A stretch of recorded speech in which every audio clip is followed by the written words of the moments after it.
Hello everyone. ARIES Aryabhatta research institute of observational sciences का ये official website है जहाँ से टेक्निकल एंड एडमिनिस्ट्रेटिव पोस्ट की वैकेंसी रिलीज की गई है। तो यहाँ दिया गया है recruitment advertisement for various technical and administrative post. तो इस वैकेंसी के डिटेल सेक्शन को चेक करते हैं। तो यहाँ मल्टीपल पोस्ट है। फर्स्ट पोस्ट है इंजीनियरिंग असिस्टेंट के लिए जिनका लेवल मेंशन किया गया 5 ऑफ पे मैट्रिक्स और सैलरी रेंज मेंशन किया गया। मैक्सिमम एज बताया गया। टोटल नंबर ऑफ पोस्ट 2 है। SC कैटेगरी के लिए 1 है, OBC के लिए 1 है और यहाँ से अप्लाई कर सकते हैं। ये अप्लाई नाउ का टैब बना हुआ है जिसके थ्रू अप्लाई कर सकते हैं। नेक्स्ट पोस्ट है जूनियर इंजीनियर असिस्टेंट इलेक्ट्रॉनिक्स के लिए।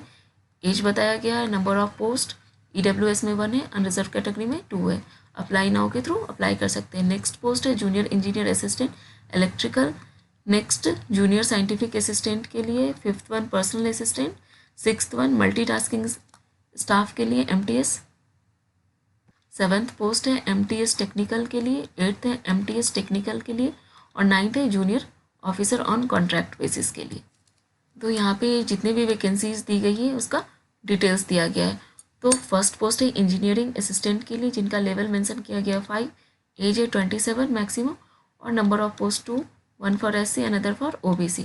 एजुकेशनल क्वालिफिकेशन एंड एक्सपीरियंस में दिया गया है।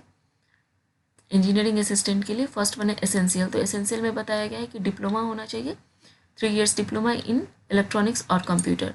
और जो कंप्यूटर वाले कैंडिडेट्स हैं उनको इन सारे प्रोग्रामिंग लैंग्वेजेस का नॉलेज होने चाहिए और जो इलेक्ट्रॉनिक्स वाले हैं उनको इन सारे सब्जेक्ट्स का नॉलेज होना चाहिए। ये प्लेस ऑफ पोस्टिंग है अरीस मनोरा पिक और देवस्थला। सेकेंड पोस्ट है जूनियर इंजीनियर असिस्टेंट इलेक्ट्रॉनिक्स के लिए जिसमें पे लेवल मेंशन किया गया 4 साल। Maximum age 27 year. Number of post 3, 1 for EWS and another 2 for unreserve category. Essential में दिया गया है कि 2 इयर्स ITI सर्टिफिकेट होनी चाहिए in electronics with minimum 2 years post qualification experience. और डिजरेबल में दिया गया है कि इन सारे सब्जेक्ट्स का नॉलेज होना चाहिए। ये जॉब लोकेशन दिया हुआ है। नेक्स्ट है जूनियर इंजीनियर असिस्टेंट इलेक्ट्रिकल के लिए pay level, maximum age, number of post. Essential qualification में दिया है 2 इयर्स ITI सर्टिफिकेट होनी चाहिए in electrical with 2 years post qualification experience in the same trade. और डिजरेबल में दिया गया है कि holding valid electrical licence of electrician electrical engineer. तो इन सारे चीज़ का नॉलेज होना चाहिए और ये है job location. Post junior scientific assistant pay level 4, maximum age 27, number of post 3, 2 for unreserve, 1 for SC। इसके लिए क्वालिफिकेशन में बोला जा रहा है कि BSc with physics and mathematics as compulsory subject and 2 years post qualification experience in scientific institute laboratory in the relevant field. और देवस्थला जो होगी ये जॉब लोकेशन होगी। 5th है पर्सनल असिस्टेंट के लिए pay level, maximum age, number of post, category. और इसके एसेंशियल क्वालिफिकेशन में दिया गया है कि बैचलर डिग्री और इक्विवेलेंट डिग्री होनी चाहिए किसी भी रिकॉग्नाइज्ड यूनिवर्सिटी से। और शॉर्ट हैंड में जो स्पीड है वो 80 वर्ड पर मिनट होनी चाहिए। और नेक्स्ट है टाइपिंग स्पीड ऑफ 35 वर्ड पर minute in English on computer. ठीक है, ये जॉब लोकेशन है। 6th पोस्ट है मल्टीटास्किंग स्टाफ जिसका pay level, age, number of post and category mention किया गया। और क्वालिफिकेशन में कि 10th पास होनी चाहिए और टाइपिंग स्पीड जो है 30 वर्ड पर मिनट होनी चाहिए। नेक्स्ट MTS टेक्निकल पे level 1, maximum age 25 years, number of post 3 and ये 3 पोस्ट जो है वो अनरिजर्व कैटेगरी के लिए। एसेंशियल में है कि डिग्री इन सारे किसी भी डोमेन में हो सकता है। और ये है job location. Multitasking staff technical के लिए pay level, maximum age, number of post, category. Essential में दिया हुआ ITI की डिग्री होनी चाहिए, इधर इलेक्ट्रीशियन और electrician power distribution from a recognised board.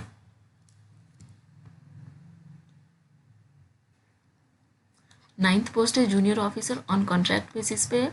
पे लेवल यहाँ मेंशन नहीं किया गया। Maximum age 30 years, number of post 1 है, कैटेगरी भी यहाँ मेंशन नहीं किया गया। एसेंशियल क्वालिफिकेशन में कि क्वालिफाइड CA होना चाहिए और डिजरेबल में दिया गया है कि एक्सपीरियंस होना चाहिए, वर्किंग एक्सपीरियंस।